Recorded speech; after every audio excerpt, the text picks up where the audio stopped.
નમસ્કાર વિદ્યાર્થી મિત્રો, હું અલ્તાફ લાખાણી નીલકંઠ વિદ્યાર્થી તાળાજાની YouTube ચેનલમાં તમારું હાર્દિક સ્વાગત કરું છું.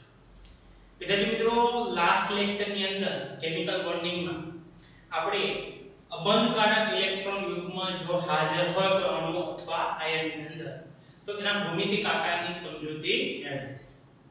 એમાં આપણે કેટલાક પ્રકાર જોયા હતા. હવે એમાં કેટલાક બીજા પ્રકાર છે આપણે અહીંયા જોવાના છે. બરોબર છે? તો એના નિયમિત આકાર અને વાસ્તવિક આકારની આપણે ચર્ચા કરીશું એક્ઝામ્પલ સાથે. તો એમાં એક પ્રકાર છે એ છે AB3L2. વિદ્યાર્થી મિત્રો, B જે છે ને એ થશે બંધકારક ઇલેક્ટ્રોન યુગ્મ. બરાબર છે? બંધકારક ઇલેક્ટ્રોન યુગ્મ. તો એ કેટલા છે અહીંયા? કે 3 છે. L છે એને કહેવાય છે અબંધકારક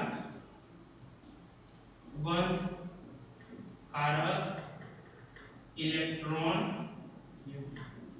બરાબર? તો અહીંયા જે બોન્ડિંગ પેર છે એની સંખ્યા થાય છે 3, લોન પેરની સંખ્યા થાય છે 2, સરવાળો કરો તો કે ભાઈ કુલ ઇલેક્ટ્રોન યુગ્મ થશે 5.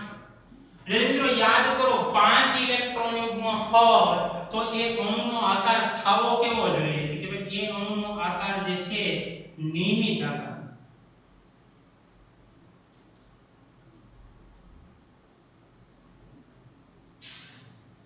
એ થવો જોઈએ ત્રિકોણીય પિરામિડ. કેવો થવો જોઈએ વિદ્યાર્થી મિત્રો? ત્રિકોણીય દ્વિપિરામિડ. એનો મતલબ કે ભાઈ મધ્યસ્થ પરમાણુ હોય એની હારે બંધમાં સમતલની અંદર 3 ઇલેક્ટ્રોન યુગ્મ હોય. બરોબર? એક સમતલની ઉપર એક ઇલેક્ટ્રોન યુગ્મ હોય, એક સમતલની નીચે એક ઇલેક્ટ્રોન યુગ્મ હોય. તો ટૂંકમાં એની રચના કંઈક આ રીતની હોય કે ભાઈ અહીંયા સમતલમાં એક, બીજો સમતલમાં, ત્રીજો સમતલની અંદર. બરોબર? એક સમતલની ઉપર, સમતલની નીચે. આ જો મેં ઉપરના મોટા કેમ દોર્યા છે? કારણ કે એનું અંતર વધારે હોય. આ ત્રણેયનું અંતર કેવું હોય છે? એ ઓછું હોય છે. એટલે આ ત્રણનું અંતર ઓછું હોય, આનું અંતર વધુ હોય છે એટલા માટે. હવે યાદ રાખવાનું, હંમેશા જે બોન્ડિંગ પેર હોય એને વધુ અંતરે ગોઠવી દેવાનું. એનો મતલબ કે ભાઈ હું અહીંયા જે છે એક બોન્ડિંગ પેર ગોઠવી દીધો વધુ અંતરે, અહીંયા એક બોન્ડિંગ પેર મેં ગોઠવી દીધો. બરોબર છે? હવે જો વધુ અંતર પૂરા થઈ ગયા. હવે કે હજી એક બોન્ડિંગ પેર વધ્યો, એને તમે આ ગમે એક જગ્યાએ મૂકી શકો છો. ધારો કે હું અહીંયા મૂકું તો આ બે ખાલી રહેશે, અહીંયા મૂકું તો આ બે ખાલી રહે. ગમે એક જગ્યાએ તમે મૂકી શકો. એનો મતલબ કે પહેલા વધુ અંતરે મૂકી દીધા, પછી ઓછા અંતરે મૂકો. હવે જે આનો આકાર છે કેવો થાય જો તો આ આકારનો થોડોક આમ ફેરવી નાખો, આ બાજુ આમ કરી નાખો તો કેમ થાય? કે ભાઈ અહીંયા મધ્યસ્થ પરમાણુ A છે. બરાબર? એના વધુ અંતરે એક B ગોઠવી દીધો, એના વધુ અંતરે જે છે આપણે એક B ગોઠવી દીધો. બરાબર? એક જે છે વિદ્યાર્થી મિત્રો આપણે ક્યાં ગોઠવી દીધો? સમતલમાં ગોઠવી દીધો ઓછા અંતરે. અને 2 ઇલેક્ટ્રોન યુગ્મ જે છે એના ખાલી રહેશે. 2 ઇલેક્ટ્રોન યુગ્મ કેવા રહેશે? એના ખાલી રહેશે. આપણે યાદ કરો, હું કીધું તો અણુના આકારમાં એના લોન પેરને ગણવાના નથી. મતલબ આપણે અણુના આકારમાં કોને ગણશું? ખાલી કે ભાઈ અણુના આકારમાં જે છે આપણે માત્ર ને માત્ર એ બોન્ડિંગ પેરને ગણશું. જો તો વિદ્યાર્થી મિત્રો અણુનો આકાર કેવો થશે? T જેવો થાય છે. કેવો થાય છે? T જેવો. તો આપણે એમ કહી શકીએ અણુ જે છે એનો વાસ્તવિક આકાર T શેપ થાય છે. કેવો થશે? T શેપ થાય છે. બરાબર છે વિદ્યાર્થી મિત્રો? આના જે છે એક્ઝામ્પલમાં જાણીતું જે એક્ઝામ્પલ છે, જે સૌથી વધારે જાણીતું છે એ છે ClF3. બરાબર છે? ClF3 છે અણુનો પ્રકાર AB3L2 પ્રકારનો છે. તો એનો આકાર T શેપ થાય છે. એ ખાસ યાદ રાખજો વિદ્યાર્થીઓ. બરાબર છે? તો આગળ વધી આપણે બીજો પ્રકાર એના પછીનો જે જે છે બીજો પ્રકાર છે એ આથી ઊંધો થઈ જશે AB to L વિદ્યાર્થી ઊંધો થઈ ગયો પહેલામાં તો AB3 L2 હતો બરાબર છે અહીંયા AB to L3 થઈ જશે એનો મતલબ અહીંયા જો તો બોન્ડિંગ પેર કેટલા થઈ ગયા 2 લોન પેર કેટલા થઈ ગયા 3 લોન પેર થઈ જશે અહીંયા 3 બરાબર કુલ ઇલેક્ટ્રોન યુગ્મ 5 જ થશે એનો મતલબ એનો ત્રિકોણીય દ્વિપિરામિડલ થવો જોઈએ શું થવો જોઈએ ત્રિકોણીય દ્વિપિરામિડલ એનો આકાર થવો જોઈએ બરાબર આ રીતની રચના છે ત્રણ સમતલમાં હોય એક સમતલની ઉપર એક સમતલની નીચે હવે વિદ્યાર્થી મિત્રો મેં શું કીધું તમને બોન્ડિંગ પેર જે હોય એને વધુ અંતરે ગોઠવવાના ક્યાં ગોઠવવાના વધુ અંતર કયું છે એક સમતલની ઉપર છે સમતલની નીચે એનો મતલબ કે હું અહીંયા એક બી ગોઠવી દઉં અને અહીંયા એક બી ગોઠવી દઉં તો આ ત્રણેય ખાલી રહે આ ત્રણેય કેવા રહેશે ખાલી રહેશે તો અણુનો જે આકાર છે એની અંદર જોવો તો વિદ્યાર્થી મિત્રો કે અહીંયા જે છે ખાલી રહેશે અહીંયા શું રહેશે ખાલી રહેશે બરાબર છે ન્યા ખાલી રહે અહીંયા ખાલી રહે અહીંયા ખાલી રહે મતલબ અણુનો જે આકાર છે કેવો થશે જોવો તમે વિદ્યાર્થી મિત્રો કેવો થાય અણુનો આકાર એવા અણુનો જે આકાર છે એ રેખીય થશે કારણ કે આપણે આ જે છે લોન પેર એને તો જે છે આકારમાં ગણતા નથી બોન્ડિંગ પેર ને ગણીએ છે એટલે અણુનો આકાર કેવો થશે રેખીય જોવા મળે છે વિદ્યાર્થી મિત્રો આ જે રેખીય આકાર છે બરોબર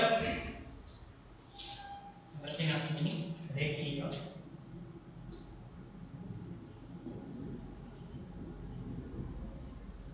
અને એનું જે એક્ઝામ્પલ છે જાણીતું એક્ઝામ્પલ છે ઝેનોન F2 ઝેનોન F2 છે એનું બહુ જાણીતું એક્ઝામ્પલ છે બીજું એક જાણીતું એક્ઝામ્પલ છે I3- એટલે મિત્રો આના ઉપર જે છે ઘણી વખત નીટ જેડબલી અને એની અંદર એક્ઝામ્પલ આવી ગયા છે એની ઘણી બધી ઇન્ટરેસ્ટેડ હોય આપણે બીજી ઘણી બધી AI3 છે એની અંદર I3- ઉપર જે છે એ એકાદ બે વખત આવી ગયો તમને કહેશે I3- હોય તો Br3- લઈ શકાય F3- લઈ શકાય આ બધા પણ આવી શકે બરાબર છે તો એમાં કઈ વાંધો નથી પણ આ વધારે જોવા મળતો અણુ છે આ બધા રેર કેસની અંદર જોવા મળતા અણુઓ છે એટલા માટે I3- છે અણુનો પ્રકાર આ રીતનો જોવા મળે છે બરાબર છે તો હવે આપણે આગળ વધી વિદ્યાર્થી મિત્રો એની પછી જે અણુનો પ્રકાર છે એ છે AB5N AB5N ની અંદર તમે જોવો તો કે B5 એટલે શું મતલબ બંધકારક ઇલેક્ટ્રોન યુગ્મ બંધકારક ઇલેક્ટ્રોન યુગ્મ 5 છે અને લોન પેર કેટલા છે 1 છે કુલ ઇલેક્ટ્રોન યુગ્મ કેટલા થશે વિદ્યાર્થી મિત્રો કુલ ઇલેક્ટ્રોન યુગ્મ 6 થશે બરાબર હવે 6 ઇલેક્ટ્રોન યુગ્મ હોય તો યાદ કરો આપણે શું કીધું હતું કે આકાર કેવો થાય કે ભાઈ આકાર એનો અષ્ટફલકીય થાય કેવો થાય અષ્ટફલક બરાબર અષ્ટફલકીય જે આકાર હોય ને વિદ્યાર્થી મિત્રો એની અંદર એ મધ્યસ્થ પરમાણુ હોય એના સમતલમાં 4 હોય છે અને એક સમતલની ઉપર હોય એક સમતલની નીચે બરાબર યાદ રાખજો વિદ્યાર્થી મિત્રો જે સમતલની ઉપર અને નીચે જે હોય એ એક પ્રકારના શું બનાવે તો કે ભાઈ એક પ્રકારના ફલક બનાવે આ સમતલ જો હું અહીં દોરું તો તમને ખ્યાલ આવે કે આ જે છે એ શું બનાવે સમતલ તો ઉપર એક જે છે એ ઝૂંપડું બને છે ઝૂંપડું એટલે કે 4 ફલક જોડેલા હોય અને નીચે એક ઝૂંપડા જેવી રચના થાય કે જે 4 ફલકને જોડે છે એટલે ઉપર 4 ફલક અને નીચે 4 ફલક તો એને કહેવાય છે અષ્ટફલક અહીંયા જો સમચોરસ દ્વિપિરામિડલ એનું નામ કહી શકીએ કારણ કે ઉપર જે છે ઝૂંપડું બને પિરામિડલ જ રચના હોય છે બરાબર છે નીચે જે રચના છે એને શું કહેવાય પિરામિડલ જ કહેવાય એટલે એનું બીજું નામ સમચોરસ પિરામિડલ કયો તો પણ ચાલે પણ અહીંયા એનું નામ જે છે અષ્ટફલક આપણે રાખ્યું છે તો એ અષ્ટફલક યાદ રાખજો અહીંયા બાજુ પણ બધા સરખા છે બધાને ઉડી ગઈ છે એનો મતલબ બધાનું અંતર સમાન છે આનું હવે આપણને સવાલ એ થાય સાહેબ અહીંયા બોન્ડિંગ પેર છે એ 5 છે લોન પેર 1 છે તો આવા સમયે જે છે યાદ રાખવાનું લોન પેર આપેલા હોય અષ્ટફલકીય રચનાની અંદર લોન પેર ને પહેલા જે છે સમતલની ઉપર કે સમતલની નીચે ગોઠવો બરાબર છે અને બાકીના જે છે એને સમતલમાં ગોઠવવાના મતલબ બોન્ડિંગ પેર ને પહેલા સમતલમાં ગોઠવવાના અને પછી જે છે એ સમતલની ઉપર કે નીચે ગોઠવો બરાબર તો યાદ રાખજો અહીંયા કે ભાઈ અહીંયા આપણે શું કરશું કે ભાઈ પહેલા વેલા મધ્યસ્થ પરમાણુ સમતલની અંદર 4 બોન્ડિંગ પેર ગોઠવી દીધા બરાબર હવે કે ભાઈ હવે જે વિધો હોય એને આપણે જે છે સમતલની ઉપર ગોઠવશું ક્યાં ગોઠવશું વિદ્યાર્થી મિત્રો સમતલની ઉપર આપણે ગોઠવીએ છીએ સમતલની નીચે અહીંયા ઇલેક્ટ્રોન યુગ્મ એમ નામ રહેશે બરોબર છે ઇલેક્ટ્રોન યુગ્મ જે છે એમ નામ રહેશે ત્યાં કાઈ જોડાણ થશે એનો મતલબ આનો જે આકાર છે ને વિદ્યાર્થી ધ્યાનથી જોશો તો કે ભાઈ આ સમચોરસ હશે કેવી છે સમચોરસ ઉપર જોવો ને તો પિરામિડ જેવી રચના થશે એવી રચના થશે પિરામિડ સમચોરસ પિરામિડ ઝૂંપડા જેવી રચના મેં તમને કીધી ને પિરામિડ બનાવે ઝૂંપડું તો આ એક સમચોરસ છે ઉપર પિરામિડ છે તો અણુનો જે આકાર છે સમચોરસ પિરામિડ થશે કેવો થશે સમચોરસ પિરામિડ બરોબર છે સમચોરસ પિરામિડ અને આનો જે જાણીતો પ્રકાર છે એ છે ClF5 બીજા પણ જાણીતા છે જેમ કે IF5 BRF બરોબર છે તો આ બધા જે છે એના જાણીતા એક્ઝામ્પલ છે જે સમચોરસ પિરામિડલ રચનાઓ બનાવે છે બરોબર છે વિદ્યાર્થી મિત્રો તો આ રીતે આપણે એની રચનાની સમજૂતી અહીંયા મેળવી પછી જોઈએ આપણે નેક્સ્ટ પ્રકાર વિદ્યાર્થી મિત્રો એની પછીનો જે છેલ્લો પ્રકાર છે એ છે AB4L હવે AB4L2 ની અંદર તમે જોવો છો કે ભાઈ બંધકારક ઇલેક્ટ્રોન યુગ્મ કેટલા છે 4 છે અબંધકારક ઇલેક્ટ્રોન યુગ્મ 2 છે કુલ ઇલેક્ટ્રોન યુગ્મ કેટલા થશે કે ભાઈ 6 થશે હવે 6 હોય એનો મતલબ એનો આકાર અષ્ટફલકીય જોવા મળે કેવો જોવા મળે અષ્ટફલકીયનો અર્થ એવો થાય કે ભાઈ મધ્યસ્થ પરમાણુ હોય એના સમતલની અંદર એ 4 ઇલેક્ટ્રોન યુગ્મ હોય એક સમતલની ઉપર ઇલેક્ટ્રોન યુગ્મ હોય એક સમતલની નીચે ઇલેક્ટ્રોન બરાબર તો આ રીતની જે રચના બનાવે એને કહેવાય છે અષ્ટફલકીય રચના મેં તમને કીધું હતું એમ કે ભાઈ જ્યારે બોન્ડિંગ પેર આપેલા હોય અષ્ટફલકની અંદર એ બધાને ક્યાં ગોઠવવાના સમતલમાં ક્યાં ગોઠવવાના પહેલા સમતલમાં ગોઠવો અને પછી જો વધ્યા હોય તો એને સમતલની ઉપર કે સમતલની નીચે ગોઠવવાના બરાબર તો અહીંયા તો ખાલી 4 જ છે એટલે ચારેયને સમતલમાં ગોઠવી દઈએ તો અણુનો જે આકાર છે કેવો થશે કે અહીંયા જે છે મધ્યસ્થ પરમાણુ સમતલની અંદર બોન્ડિંગ પેર બીજા સમતલની અંદર બોન્ડિંગ પેર સમતલની અંદર ત્રીજો અને આ ચોથો બોન્ડિંગ પેર બરાબર એના મતલબ લોન પેર તો બધા જે છે ક્યાં આવી જશે સમતલની ઉપર અને સમતલની નીચે મતલબ જે અણુનો આકાર છે એ અણુના આકારમાં તો ખાલી એટલા જ આવશે ઉપરના ઇલેક્ટ્રોન યુગ્મને તો આપણે ગણતરીમાં લેશું નહીં મતલબ અણુનો આકાર છે કેવો થશે સમચોરસ થશે કેવો થશે સમચોરસ જે છે એ અણુનો આકાર છે બરાબર છે વિદ્યાર્થી મિત્રો સમચોરસ આકાર જે છે એનો જોવા મળે છે આનું જે એક્ઝામ્પલ જાણીતું છે ઝેનોન F4 છે જેનું જાણીતું એક્ઝામ્પલ છે જેના અણુનો પ્રકાર AB4L2 છે જે સમચોરસ રચના ધરાવે છે તો તો વિદ્યાર્થી મિત્રો આ જે છે એ બધા લોન પેરની હાજરી હોય, લોન પેરની કેવી હોય હાજરી હોય ત્યારે એ અણુનો પ્રકાર થાય છે. બરાબર છે વિદ્યાર્થી મિત્રો? હમણાં જે છે એ હું એક આખો ચાર્ટ લખી નાખું છું કે જેમાં તમારે યાદ રાખવાનું છે ખાસ કે અણુનો પ્રકાર અને અણુનો આકાર. બરાબર? તો એ ચાર્ટ તમે યાદ રાખી લેજો અને તમારે જે છે બહુ ઉપયોગી થશે એ ચાર્ટ. બરાબર છે વિદ્યાર્થી મિત્રો? અહીંયા મેં જે છે એક અલગ તમને કોષ્ટક જ બનાવી દીધો છે. બરાબર છે? હવે આજે હું આની પછી જે છે હમણાં તમને કેટલાક એક્ઝામ્પલ કરાવીશ કે જેની અંદર અણુનો પ્રકાર કેમ નક્કી કરવો. બરાબર છે? એની માટે હું તમને બહુ સિમ્પલ ટ્રીક આપી. તમારે જે છે એ લૂઈસ સ્ટ્રક્ચર બનાવવાની જરૂર નહીં પડે. લૂઈસ સ્ટ્રક્ચર બનાવવો તો સારું કહેવાય, પણ લૂઈસ સ્ટ્રક્ચર બનાવવાની અંદર બહુ લાંબુ થઈ જાય. બરાબર?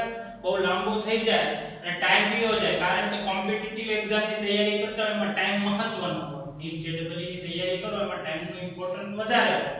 તો એવા સમયે આપણે અણુનો પ્રકાર આપણને જલ્દી ખબર પડી ગયો હોય તો અણુના પ્રકાર ઉપરથી આપણે એનો આકાર ધાયગા જે છે કહી દઈએ છીએ. તો અણુના પ્રકાર ઉપરથી એના આકારને અહીંયા આપી દીધા છે. AB2 હોય તો રેખીય, AB2L હોય તો V શેપ, AB3 હોય તો સમતલીય ત્રિકોણીય, AB3L હોય તો ત્રિકોણીય પિરામિડલ, AB2L2 હોય તો V શેપ, AB3L2 હોય તો T શેપ, AB4 હોય તો સમચતુષ્ફલકીય, AB4L હોય તો સીસો, AB4L2 હોય તો સમચોરસ. તો અહીં હું ઘટના બધી રીતે તમને ખ્યાલ આવે. બરોબર? સમચોરસ. બરોબર છે? AB5 હોય તો ત્રિકોણીય દ્વિપિરામિડલ, AB5L હોય તો સમચોરસ પિરામિડલ, AB6 હોય તો અષ્ટફલકીય. તો અહીંયા તમે જે છે એ આ બધા તમારી પાકી નોટની અંદર જે છે એ નોટ ડાઉન કરી નાખો, જેથી કરીને એ તમને આ યાદ રહી જાય. યાદ રાખવાના છે ખાસ, કારણ કે કોમ્પિટિટિવ ની અંદર તમારે ફટકો થશે. ભાઈ તમને ખબર હોય કે હાલો આપણે જે અણુનો પ્રકાર છે AB3L આવ્યો, હાલો તરત કહી દી ત્રિકોણીય પિરામિડ. હા, તમને અણુનો પ્રકાર આવડવો જોઈએ.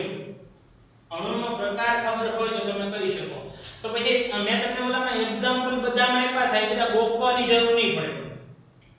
તમારે યાદ નહીં રાખવું.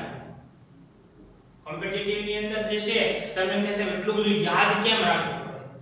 તો યાદ રાખવાની જરૂર ન હોય, તમને ટ્રીક આવડવી જોઈએ. ટ્રીક આવડે તમે કોઈ પણ વસ્તુ જે છે એ જવાબ એનો ઊભો કરી શકો છો.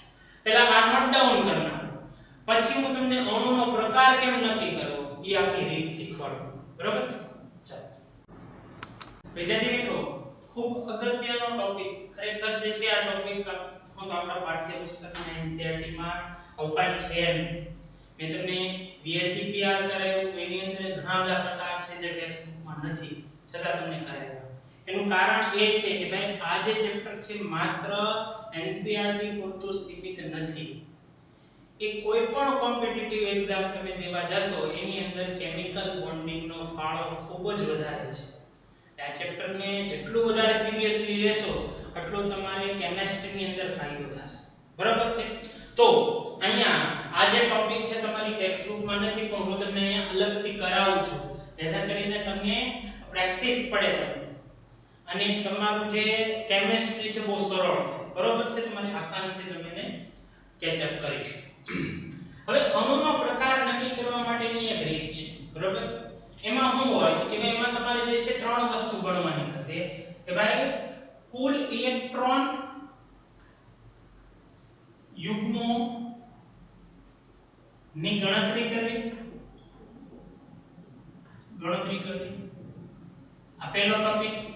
તમને કહેશે કુલ ઇલેક્ટ્રોન યુગ્મોની ગણતરી કઈ રીતે કરવાની? બહુ સિમ્પલ છે વિદ્યાર્થી મિત્રો. એની અંદર કરવાનું હું કે ભાઈ તમારે જે છે એ 1/2 કૌંસની અંદર મધ્યસ્થ પરમાણુ જે હોય, મધ્યસ્થ પરમાણુ ની મધ્યસ્થ પરમાણુના સંયોજકતા ઇલેક્ટ્રોન લેવા સંયોજકતા ઇલેક્ટ્રોન. પછી એમાં પ્લસ તરીકે ઋણ આયન હોય તો ઋણ ભાર જે છે એ ઉમેરી દેવો, બરાબર. અને જો ધન ભાર હોય, બરાબર છે, ધન ભાર, તો ધન ભારને બાદ કરી નાખો, બરાબર. અને પછી જે મધ્યસ્થ પરમાણુ હારે જે બીજા પરમાણુ જોડાયેલા હોય તો એ છેડાના પરમાણુની સંખ્યા, છેડાના પરમાણુની સંખ્યા એ આ બધાનું જે છે સાદું રૂપ આપો એટલે તમને જે છે એ કુલ ઇલેક્ટ્રોન યુગ્મો મળે. શું મળી જાય? કુલ ઇલેક્ટ્રોન યુગ્મો મળે છે. હવે વિદ્યાર્થી મિત્રો તમને એમ થાય કુલ ઇલેક્ટ્રોન યુગ્મો મળી જાય પછી શું કે પછી એક બોન્ડિંગ પેર ની ગણતરી.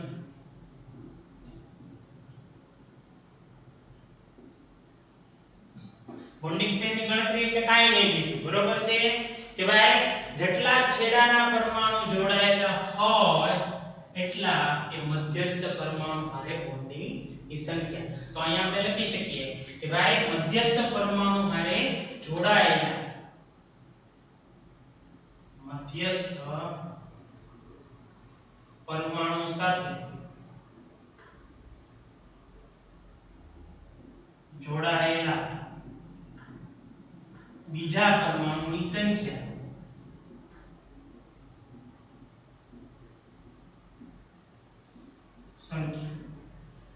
એને જ આપણે શું કહીશું કે ભાઈ બોન્ડિંગ પેર ની ગણતરી, બરોબર છે. હવે બોન્ડિંગ પેર મળી જાય એનો મતલબ આપણને કુલ ઇલેક્ટ્રોન મળી જશે. શું મળી જશે? Lone pair, sorry lone pair ની ગણતરી.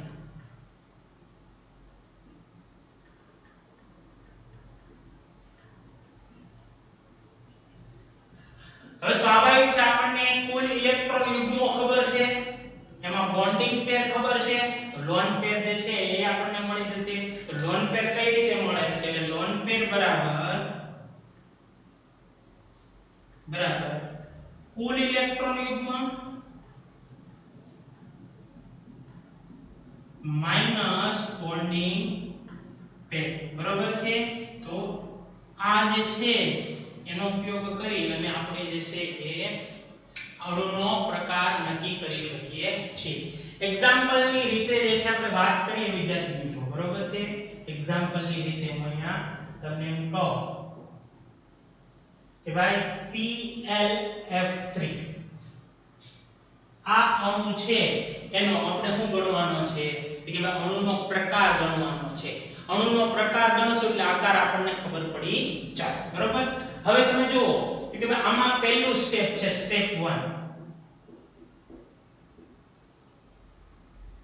શું છે કે ભાઈ કુલ ઇલેક્ટ્રોન યુગ્મો બરાબર હું જો કે ભાઈ 1/2 કૌંસમાં મધ્યસ્થ પરમાણુ કોણ છે આપણને ખબર છે કે ભાઈ ક્લોરીન છે, મધ્યસ્થ પરમાણુ રહેશે.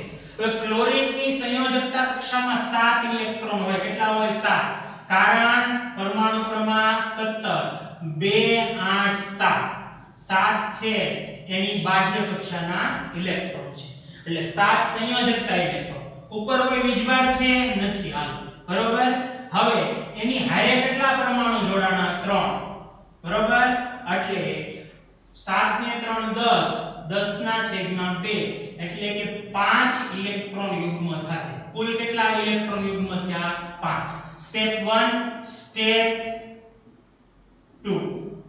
વિદ્યાર્થી હું કે ભાઈ બોન્ડિંગ પેર ની ગણતરી કરી કે ભાઈ બોન્ડિંગ પેર બરાબર કેટલા કે ભાઈ જેટલા આની આજુબાજુ જે છે પરમાણુ હોય ઈ એના બોન્ડિંગ પેર કે ભાઈ અહીં જે છે એ 3 ફ્લોરિન બોન્ડિંગ પેર થી જોડાય છે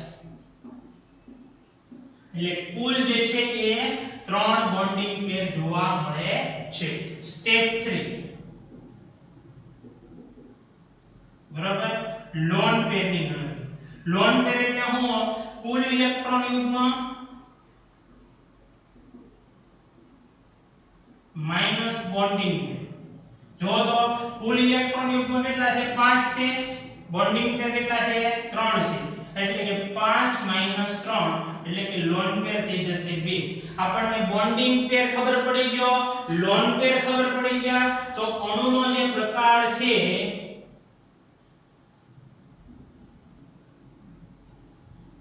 કેવો થશે કે મધ્યસ્થ પરમાણુ A એની આજુબાજુ જે છે એ કેટલા જોડાના બોન્ડિંગ પેર કે 3 જોડાના, લોન પેર કેટલા 2.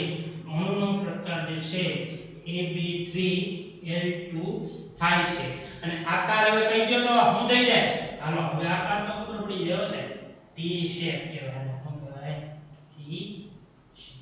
તો આવી રીતે આપણે અણુનો પ્રકાર નક્કી કરી શકીએ છીએ. અણુનો પ્રકાર આવડી જાય તો આકાર આવડી જાય.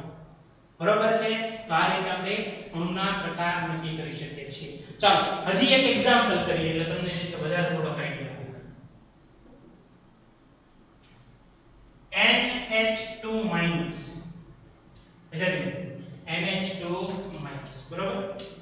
હવે અહીં જોવો તમે સ્ટેપ 1 શું કરવાનું? કુલ ઇલેક્ટ્રોન યુગ્મ બરાબર શું 1/2. મધ્યસ્થ પરમાણુ છે નાઇટ્રોજન છે, નાઇટ્રોજનના સંયોજકતા ઇલેક્ટ્રોન 5 ઉપર 20 બાર જો -1 છે એટલે એક ઉમેરી દેશું. બરાબર. કેટલા જોડાના અહીં હારે પરમાણુ કે ભાઈ 2. બરાબર. હવે ટોટલ કરો 5 ને 1 6 ને 2 8 એટલે કે 8/2 એટલે ટોટલ 4 ઇલેક્ટ્રોન યુગ્મો થશે. બરાબર. સ્ટેપ 2 શું છે કે બોન્ડિંગ પેર. બોન્ડિંગ પેર એટલે શું છે કે ભાઈ મધ્યસ્થ પરમાણુની આજુબાજુ જેટલા પરમાણુ જોડાણા હોય તો અહીં આપણે કહી શકીએ કે 2 હાઇડ્રોજન બોન્ડિંગ પેર થી જોડાય છે, એટલે કે કેટલા થઈ ગયા 2. હવે lone pair step 3 lone pair બરાબર શું છે કે ભાઈ કુલ ઇલેક્ટ્રોન યુગ્મ માઈનસ બોન્ડિંગ પેર. કુલ ઇલેક્ટ્રોન યુગ્મ 4 છે, બોન્ડિંગ પેર 2 છે એટલે 2 થશે. કેટલા થશે 2. એટલે અણુનો જે પ્રકાર છે એ બોન્ડિંગ પેર ને લોન પેર એના ઉપરથી ખબર પડી જાય તો અણુનો પ્રકાર